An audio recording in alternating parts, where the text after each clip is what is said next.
Alright, greetings and salutations everyone. This is Silent J with Surf Tectonics, and this is another episode of Starship Scrap Models of Star Trek. So, apologize, one of my neighbors is doing some construction, so I might hear some bangs.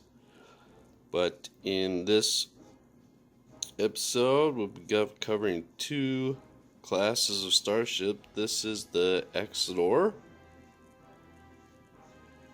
and then also we will be going over the Royale class, which they got the clever name because the saucer sections are poker chips.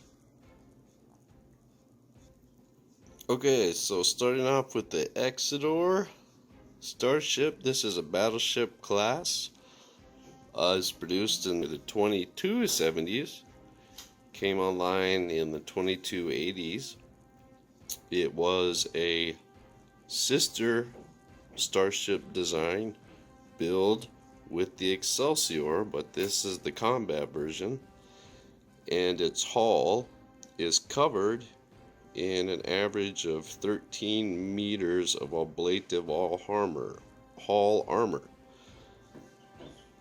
This is why the saucer sections come to a flat edge, because the original design of the saucer section is encased in ablative hull armor plating. So let's take a look at our scale chart again. So 1 centimeter is 33 meters on the model scale. So there we have our new Falcon BFR rocket, which is 123 meters. You see it's really tiny compared to this large Starship. And this is 12.5 centimeters, coming out to 412.5 meters in length. So I put these together as pretty much similar design concept. The secondary hull is actually the glue atop of a super glue cap, because that brand of super glue for some reason has the lid is bigger than the super glue case it is. I just happened to, I think I bought that super glue and it worked out pretty good. So I don't know why it has such a gigantic lid, but the super glue works out well, so I used it for the secondary hull. And then this one is kind of an oddball. It didn't really fit in with the other ships, so I just kind of say this is a battleship variant. So now let's look at what I used to build these things, which we'll start with we'll just use the Viking because it's the most common. These are the three most common designs I made. These are pretty much the same, just different things. For the nacelles, I might cover them briefly. So once again, the saucer section was made out of a coaster that you put on the bottom of stools, and then the whole thing was covered with silver metallic marker. That top bridge module is a thumbtack. The top little thing you hold, I cut that off.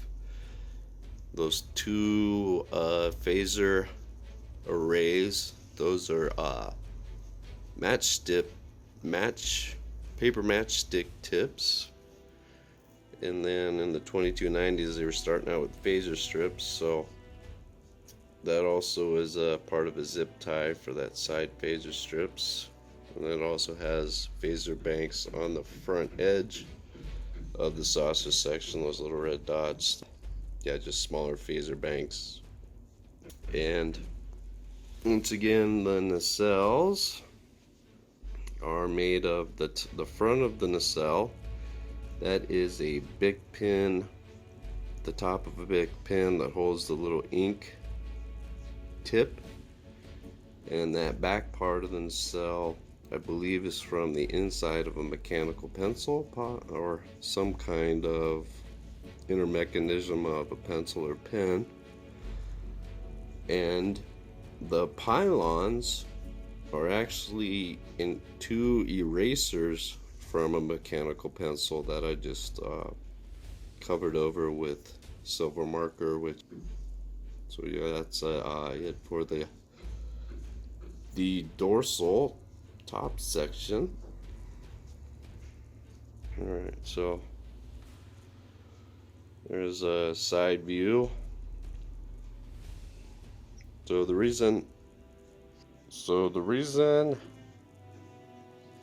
I came up with for the flat edge of the saucer section, like I said, is this is covered in ablative hull armor. So the original design of the saucer is actually inside of that. And then, so this entire ship is ablative hull armor. Yeah, so that bottom sensor array is also a push pin.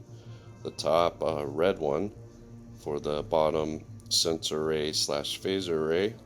And torpedo tubes, those two right here, are actually from the pin that goes inside of this nacelle, the top of the pin. So I took out the little front ink, the ink point, and then I made torpedo launchers out of it. And the deflector dish, that is like a glitter thing that I just use a black and metallic blue marker to turn into a sensor deflector array. And these two torpedo launchers down here, those are actually tops of nails that I fit in there. And then there's two more additional torpedo banks, those little red dots. So it probably has different variants of torpedoes, probably like Mark 4, Mark 5, Mark 6. Yep, so pretty much the same stuff as the other starships. In the back here, so the back of the nacelles, I used smaller little glitter things for the blue ends of the nacelles. And then I used a part of, I cut up a toothpick. I needed that to stabilize the nacelles while I glued them on. Because the trickiest thing to making this is to make these nacelles straight. Like that's one of the most difficult things. Yeah, so those are the basic parts of this EXEDOR class battleship. And I tried to just say it was essentially an Excelsior design, but it just was covered in ablative hull armor. And it's actually a little bit shorter than the Excelsior, because the Excelsior is 496 meters, but this one's 412. But these nacelles are actually closer to the saucer section, and the nacelles are actually longer than the Excelsior nacelles.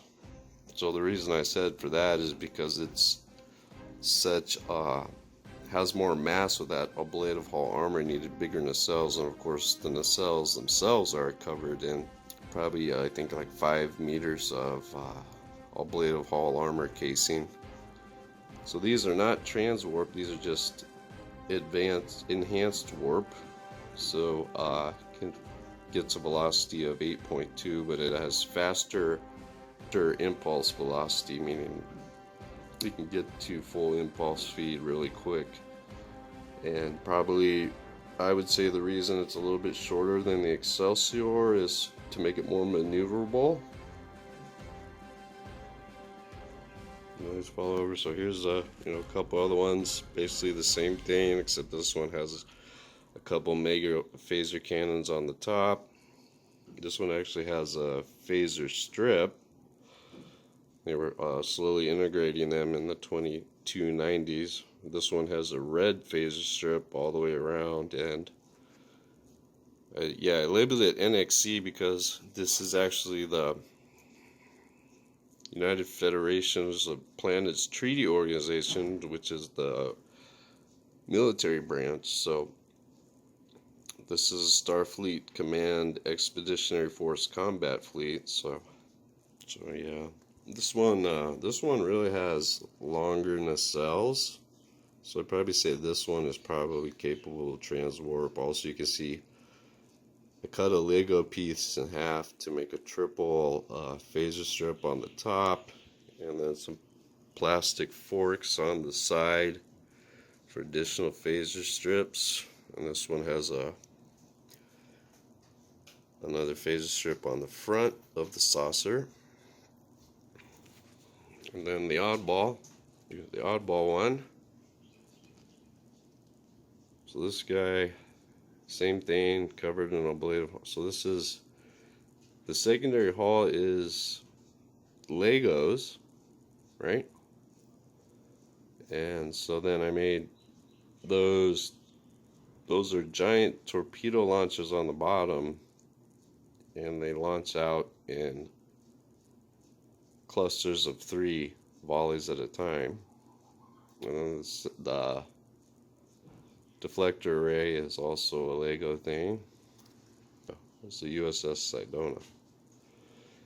And the nacelles back here are pin cover caps, and then on the end I put zip ties to put the end of the nacelles. I forgot what those are called. And then these have also 2 additional thinner warp nacelles. So this one probably is also transwarp capable. And then that's a zip tie end back there for the cargo shuttle bay. And another glitter thing for the bottom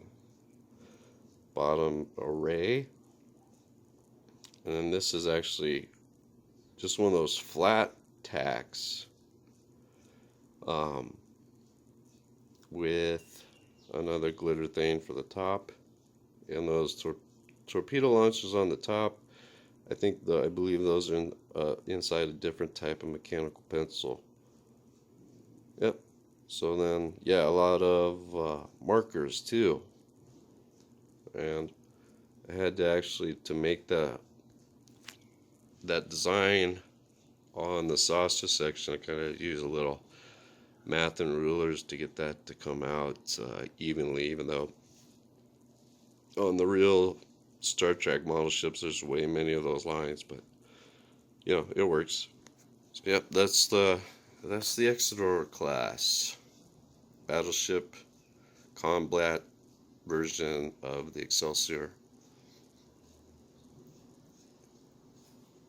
And oh yeah, also earlier I forgot to say the crew complement of these EXEDOR battleships probably about 260. Even though the crew they're basically the Excelsior design, just with a really thick casing, like I'm saying this again, of a blade of hull armor. Whole secondary hull here, that's where the Excelsior secondary hull is, but it's just wrapped in strips of a blade of hull armor. This is what I said, that plastic, that super glue cover, super glue lid. That's what I ended up using that for. Yeah, so yeah, crew complement of these about 265. Even though I believe the Excelsior was somewhere around, I think it was like 750 for the Excelsior, but since they don't need to do any scientific or scanning or research or anything like that, this is just purely combat ships. And so originally I had planned to make this into one video covering the Royale class battleship and the EXEDOR heavy cruiser, but when I noticed the lighting was just so bad on the Royale class heavy battle cruisers that I'm just going to make a separate video and better lighting for it. So, and actually this video turned out longer than I thought, so I'll just give you some images of the Royale class ships, heavy battle cruisers, and battle cruiser. But yeah, I'll go over in details in the next video. So once again, thank you for watching. I appreciate it. So everybody have a good one on whatever corner of the earth you're on, or whatever part of the flat earth you're on, or whatever dimension you think you're in, or whatever simulation you think you're in. So yeah, I personally think the earth is round, but you know, who knows, right? Alright, peace out. Have a good one. Everybody be nice to each other.